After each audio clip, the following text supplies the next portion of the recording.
సమూయేలు మొదటి గ్రంథం 15వ అధ్యాయం 9వ వచనం. సౌలును జనులను కూడి అగగను, గొర్రెలలోను, ఎడ్లలోను, కొవ్విన గొర్రెపిల్లలు మొదలైన వాటిలోను మంచి వాటిని నిర్మూలన చేయక కడగా నుంచి పనికిరాని నీచ పశువులన్నిటిని నిర్మూలన చేసిరి. దేవుడు అమాలేకుల సమస్తాన్ని నిర్మూలించమని స్పష్టమైన ఆజ్ఞ ఇచ్చాడు. కానీ సౌలు తనకు ప్రజలకు ఏది మంచిదిగా అనిపించిందో దాన్ని ఉంచుకుని పనికిరాని వాటిని మాత్రమే నాశనం చేశాడు.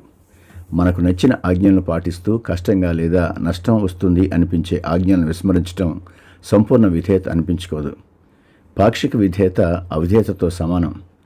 దేవుని ఆజ్ఞను ఉల్లంఘించిన తర్వాత సౌలు ఆ పశువులు దేవునికి బలర్పించడానికి అని చెప్పి పాపానికి భక్తి ముసుగు తొడిగి సమర్థించుకున్నాడు.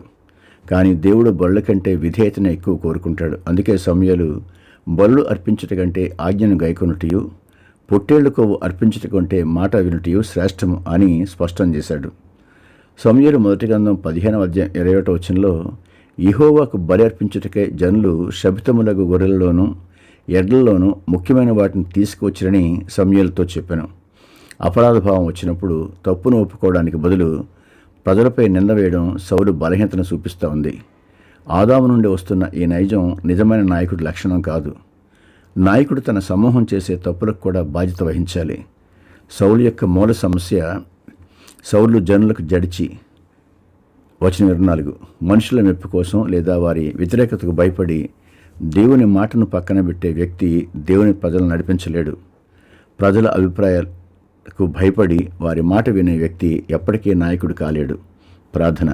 సౌలు వలె మేము కూడా మా సొంత ఆలోచనలకు చోటు ఇచ్చి పాక్షిక విధేయతతో జీవించకుండా నీ వాక్యానికి సంపూర్ణంగా విధేయత చూపే మనస్సును మాకు దయచేయండి ప్రభు. మాకు నచ్చిన విషయాల్లో మాత్రమే కాకుండా కష్టమైన సమయాల్లో కూడా నీ ఆజ్ఞను గైకొని ఆత్మబలం ప్రసాదించండి. దేవా, మా తప్పులను సమర్థించుకోవడానికి ఎలాంటి భక్తి ముసుగులు వేసుకోకుండా యథార్థమైన హృదయంతో మా బలహీనతలను నీ సన్నిధిలో ఒప్పుకునే దీన మనసును, ధైర్యాన్ని మాకు ఇవ్వండి.